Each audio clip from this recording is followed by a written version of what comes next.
Hello everyone, let's continue our series of chapter wise most important MCQs in which today we are going to do chapter 8 of microeconomics, that is producers equilibrium.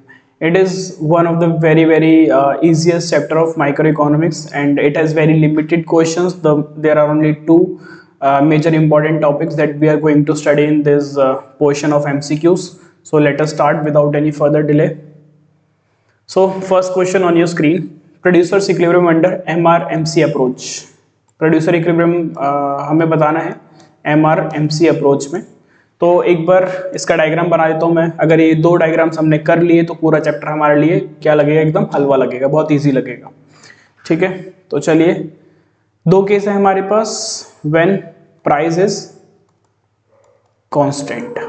ठीक है, जब price constant रहेगा तो producer equilibrium कैसे निकलेगा, और एक case रहेगा हमारा जब प्राइस हमारा चेंज कर रहा है तो प्रोड्यूसर इक्विलिब्रियम कैसे निकलेगा। डायग्राम बनाते हैं। ये हो जाएगा हमारा x axis, this one is y axis, zero. एक्स एक्सिस में हम लोग यहाँ ले लेते हैं एम आर और एम सी। ठीक है, और यहाँ पर हम आउटपुट ले लेते हैं। नाउ जब प्राइस कांस्टेंट है तो एमआर की शेप क्या होगी। अगर आपने पिछला लेक्चर नहीं देखा है, पिछला लेक्चर कौन सा हमारा चैप्टर 7 रेवेन्यू था, उसमें मैंने आपको बताया था जब प्राइस कांस्टेंट होता है तो एमआर क्या होता है, एमआर भी कांस्टेंट होता है। When price is constant MR is also constant. ये शेप क्या बन गया हमारा, एमआर का बन गया। और हमारा एमसी क्या होता है आपको पता है, अगर आपने नहीं पढ़ा है तो आप चैप्टर 7 देख लेना, उसमें मैंने मार्जिनल कॉस्ट के बारे में बताया हुआ है। तो मार्जिनल कॉस्ट होता है हमारा यू शेप। ये क्या हो गया हमारा marginal cost. Why it is U shape, इसका रीजन में मैंने आपको बताया, any curve which is U shape the reason behind is law of variable proportion. वो चैप्टर 5 में हमने डिस्कस करा है। ठीक है, तो चैप्टर 5, 6, 7 का थोड़ा सा यहाँ पे मिक्सचर है जो यहाँ पे यूज होगा। ठीक है, तो चलिए अब हमारे पास ये कुछ पॉइंट्स आ चुके हैं। अब आप मुझे बताओ प्रोड्यूसर इक्विलिब्रियम का सिचुएशन होता है। मैं पहले आपको सिचुएशन बता देता हूँ, सिचुएशन फॉर प्रोड्यूसर इक्विलिब्रियम।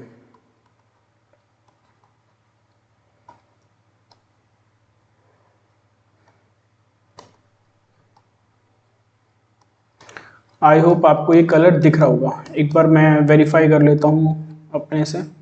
थोड़ा सा लाइट सा दिख रहा है, तो मतलब थोड़ा डार्क सा दिख रहा है, अच्छे से क्लियर नहीं हो रहा, तो मैं दूसरा कलर यूज कर लेता हूँ।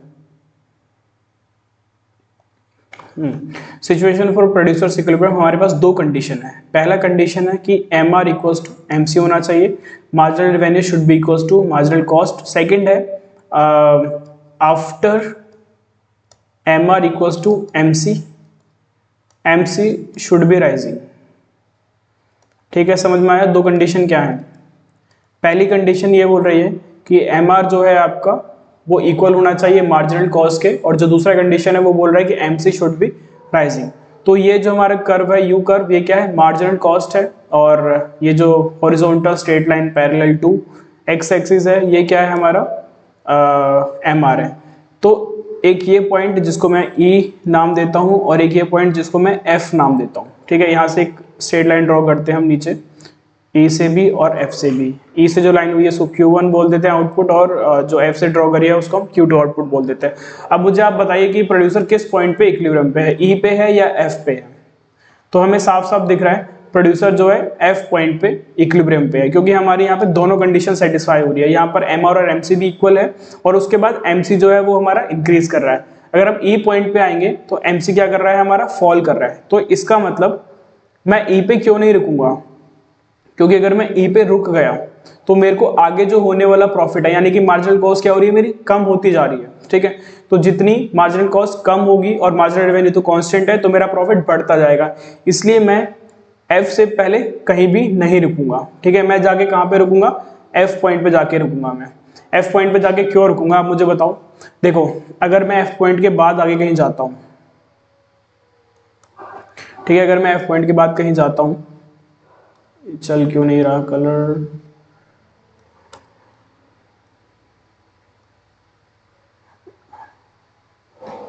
अच्छा ये थोड़ा सा अगर मैं कुछ करूँगा उसी के ऊपर हाईलाइट करेगा। ठीक है, तो इसको थोड़ा सा हटा देते हैं, वापस अपने नॉर्मल पेन पे आते हैं। तो अगर मैं एफ पॉइंट के बाद अगर आगे प्रोड्यूस करने की कोशिश करूंगा तो आपको दिख रहा है यहाँ पर क्या है, मेरा मार्जिनल कॉस्ट जो है वो ज्यादा हो रहा है एमआर से, यानी कि मैं लॉस सफर करना स्टार्ट कर दूंगा।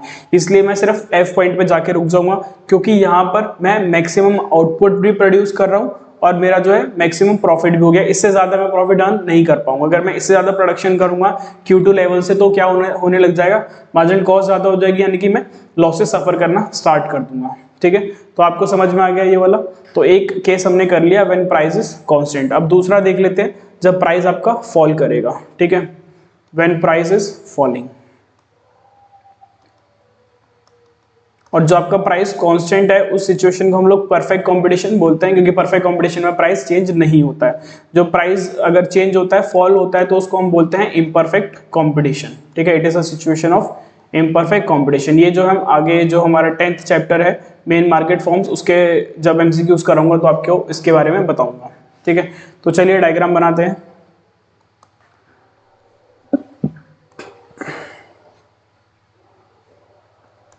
X axis, y axis, zero, यहाँ पर हम एम आर और एम सी बनाएंगे। ठीक है, नीचे हम लोग आउटपुट ले लेते हैं। अब प्राइस क्या कर रहा है, हमारा फॉल कर रहा है। तो जब प्राइस फॉल करता है तो हमारा ए आर और एम आर कर्व कैसा बनता है, अगर आपको याद हो, जब प्राइस हमारा फॉल करता है तो ये शेप होती है हमारे ए आर कर्व की और ये होती है एम आर। ये हो गया एम आर और ये ए आर। तो कंडीशन हमें एम आर के हिसाब से देखनी है, तो मैं एम आर कर्व बनाता हूँ अपना। ठीक है, एम आर कर्व ये इवेंचुअली जो मेरा नेगेटिव जाएगा। ठीक है, तो थोड़ा सा इसको चेंज कर लेते हैं। ये मेरा एम आर कर्व हो गया। एमसी कर्व बना लेते हैं। एमसी कर्व तो यू शेप ही रहेगा। ठीक है, ये हो गया मेरा एमसी कर्व। इसमें हम 2 पॉइंट लेते हैं, एक ई और अगेन एक एफ। मैंने एम आर यहाँ पे नेगेटिव नहीं बनाया, आप उसको बना सकते हो आगे जाके, उसका कोई यूज है नहीं वैसा, क्योंकि इसमें हमें वो यूज नहीं आएगा इस मेथड में। ठीक है, अब ई पॉइंट से एक स्ट्रेट लाइन ड्रॉ करते हैं। यह हमारा आउटपुट Q1 हो गया। एफ से भी अगर हम एक स्ट्रेट लाइन ड्रॉ करेंगे तो हमारा आउटपुट क्या हो जाएगा, Q2 हमारा आउटपुट हो जाएगा। अब मुझे बताओ प्रोड्यूसर कहां पर इक्विलिब्रियम पे। आपको 2 सिचुएशन तो पता ही है। पहला ये है कि एम आर इक्वल्स टू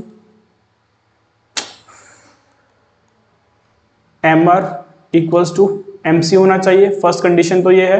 दूसरा, M R equals to M C होने के बाद एम सी जो है वो इंक्रीज होना चाहिए। ठीक है, M R equals to M C and after which M C should be increasing. Reason मैंने आपको पीछे एक्सप्लेन कर दिया। यहाँ पर अगर मैं ई पे रुक जाऊंगा तो ये जो आगे का प्रॉफिट है ये मैं अर्न नहीं कर पाऊंगा, तो इसलिए मैं ज्यादा प्रोड्यूस करूंगा। और जब मैं एफ पे आ जाऊंगा तो उसके बाद मैं और ज्यादा प्रोडक्शन नहीं करूंगा। अगर मैंने एफ से ज्यादा प्रोडक्शन करने की कोशिश करी तो ये सारा क्या हो जाएगा, मेरे लिए लॉस हो जाएगा। क्लियर, तो वहां पर मैं नहीं जाऊंगा, तो इसलिए मैं एफ पॉइंट पे रुक जाऊंगा और कितना आउटपुट प्रोड्यूस करूंगा, Q2 करूंगा। तो दोनों डायग्राम में कोई डिफरेंस नहीं है, सिर्फ इतना सा है कि एम आर फर्स्ट में क्या था, कांस्टेंट था, क्योंकि प्राइस कांस्टेंट था। ये जो हमने करा है इसमें प्राइस हमारा फॉल कर रहा है, तो एम आर भी क्या कर रहा है, हमारा फॉल कर रहा है। ठीक है, तो चलिए अब क्वेश्चंस देखते हैं। इससे सारे क्वेश्चंस हो जाएंगे और बहुत ज्यादा क्वेश्चंस इस चैप्टर में मैं लेके भी नहीं आया आपके लिए, क्योंकि ज्यादा है ही नहीं। Producers equilibrium under M R M C approach is achieve when M R equals to M C. बिल्कुल सही बात है। M C should be greater than M R after qualifying this. ठीक है, तो ये दोनों सिचुएशंस क्या है, कंपलसरी है। ठीक है, दोनों सिचुएशंस कंपलसरी हैं। अगर ऐसा नहीं है कि अगर एक भी सिचुएशन तो वो कंज्यूमर इक्विलिब्रियम हो जाएगा, तो आइदर ए और बी नहीं हो सकता, both A and B should be there. तो आंसर क्या हो जाएगा हमारा, डी हो जाएगा। Dash refers to a situation when a firm has no intention to expand और कॉन्ट्रैक्ट द आउटपुट। आप एक ऐसे पॉइंट पे आ गए हो जहां पे आपको ना तो आउटपुट बढ़ाना है ना तो आउटपुट कम करना है, तो उसको हम क्या बोलते हैं, उसी सिचुएशन को बोला जाता है प्रोड्यूसर्स इक्विलिब्रियम। ठीक है, कंज्यूमर इक्विलिब्रियम क्या होता है वो तो आपको पता है। अगर हम सिंगल कमोडिटी की बात करें तो M U X equals to P X होता है। अगर हम 2 कमोडिटी की बात करें तो M U X upon P X equals to M U Y upon P Y होता है। अगर हम आईसी की बात करें तो M R S X Y equals to P X upon P Y होता है। ये हमने सब पढ़ा हुआ है चैप्टर नंबर 3 डिमांड में। ठीक है, सॉरी चैप्टर 2 कंज्यूमर इक्विलिब्रियम में पढ़ा हुआ है सारा, तो मैं वो रिपीट नहीं करूंगा। एनीवेज, प्रोड्यूसर इक्विलिब्रियम के लिए सिचुएशन क्या होनी चाहिए, जहां पे आप स्टिक हो। बेसिकली जो पॉइंट एफ हमने बात करी है वो हमारा प्रोड्यूसर इक्विलिब्रियम का सिचुएशन होता है। Answer is A. Excess of receipt from sale of goods over expenditure, मतलब हमारी रिसिप्ट जो है वो ज्यादा है एक्सपेंडिचर से। तो ये क्या सिचुएशन है, ये तो सिंपल है। अगर हमारा रिसिप्ट यानी कि रेवेन्यू ज्यादा है खर्चे से तो उसको हम क्या बोलते हैं, प्रॉफिट बोलते हैं। ठीक है, तो आंसर क्या हो जाएगा, सी हो जाएगा। Now to the next question, producer is not at equilibrium when MC is greater than MR. तो जब MC is greater than MR है, बेसिकली हम बात कर रहे हैं, अगर हम स्ट्रेट लाइन बनाएं ये वाली, ठीक है, ये एमसी हो गया, ये आपका एमआर हो गया, तो इस सिचुएशन की बात हो रही है ना। यहाँ पे हमारा एमसी जो है वो ज्यादा है as compare to the MR. Profit can be increase by producing more, तो अब और प्रोड्यूस करोगे तो कॉस्ट ज्यादा बढ़ेगी, तो ये तो नहीं है। Benefit is less than cost, benefit is less than cost, yes, यहाँ पर हमारा क्या है, benefit is less than cost, cost ज्यादा है हमारी, बेनिफिट कम है, तो आंसर क्या हो जाएगा, answer is B only. If MR is more than MC, if MR is more than MC, MR ये है, एमसी ये है, तो बेसिकली इस एरिया की बात करी जा रही है। यहाँ पर जो है हमारा एमआर जो है ज्यादा है मार्जिनल कॉस्ट से, then producer will reduce production, नहीं, इंक्रीज प्रोडक्शन, यस। आपको दिख रहा है ना कि आपका कॉस्ट कम है, आपका रेवेन्यू ज्यादा है, तो आप क्या करोगे, और ज्यादा प्रोड्यूस करोगे, तो इंक्रीज करेगा production, yes. Keep the production at current level, नहीं, प्रोडक्शन बढ़ाएगा, तो आंसर क्या हो जाएगा, B is the correct answer. Now next question, in the following diagram producer's equilibrium is achieved at a point, graph showing MC curve intersecting horizontal। तो इसमें graph बना नहीं है तो मैं वो बना देता हूँ, हॉरिजॉन्टल एमआर अगर हॉरिजॉन्टल तो ये स्ट्रेट लाइन की ही बात कर रहा है, ठीक है, ये हो गया हमारा एमआर, ये हो गया हमारा एमसी। अगर हम 2 पॉइंट ले लेते हैं, एक यहाँ पे के हो गया और एक यहाँ पर एल हो गया, ठीक है, तो क्वेश्चन हमसे यही पूछ रहा होगा कि प्रोड्यूसर इक्विलिब्रियम पे कौन से पे है।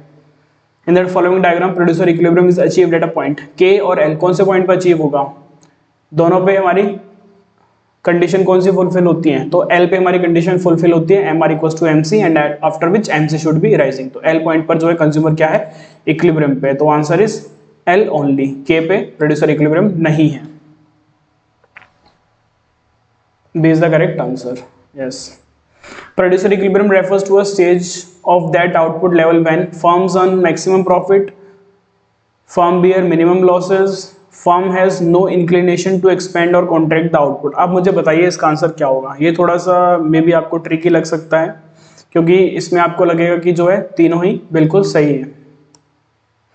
पहली बात तो मैं आपको बता दूं कि ये हमारे क्या है, मल्टीपल सेलेक्ट क्वेश्चंस हैं, तो आंसर एक से ज्यादा हो सकता है, और हो सकता है कि इसका आंसर एक ही हो कोई।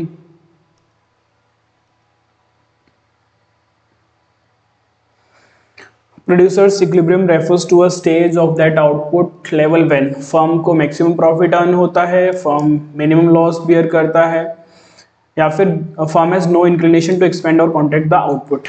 बेसिकली इस पॉइंट पर क्या हो रहा है, इस पॉइंट पर मैक्सिमम प्रॉफिट है, ठीक है, मैक्सिमम प्रॉफिट का मतलब मिनिमम लॉस है, और यहां से जो है प्रोड्यूसर डू नॉट मूव, ठीक है, प्रोड्यूसर यहां से मूव नहीं करेगा, तो हमारा आंसर क्या हो जाएगा, डी, ऑल ऑफ दिस।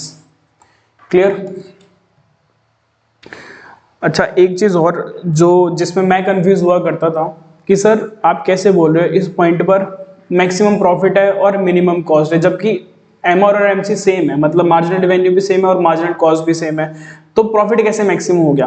तो अगर आप बोलोगे ना कि टीआर और टीसी सेम है, टोटल रेवेन्यू और टोटल कॉस्ट सेम है, तो यहां पर मेरा क्या है, जीरो प्रॉफिट है, ठीक है। एमआर इक्वल्स टू एमसी होने का मतलब जीरो प्रॉफिट नहीं होता है, टीआर और टीसी इक्वल होने का मतलब होता है जीरो प्रॉफिट। अगर एमआर इक्वल्स टू एमसी है तो इसका मतलब होता है मैक्सिमम प्रॉफिट, ठीक है। क्लियर हुआ। जब आप हायर क्लासेस में इकोनॉमिक्स पढ़ोगे तब हम एमआर और एमसी निकालेंगे। जैसे कोई भी इक्वेशन दे रखी है, लेट सपोज अगर हमें टीआर दे रखा है 2x² प्लस 4x प्लस 3, अगर मुझे इसका एमआर निकालना है ना, तो एमआर कैसे निकलता है, इसका हम डेरिवेटिव करते हैं। जो मैथ्स के स्टूडेंट है उनको समझ में आ जाएगा।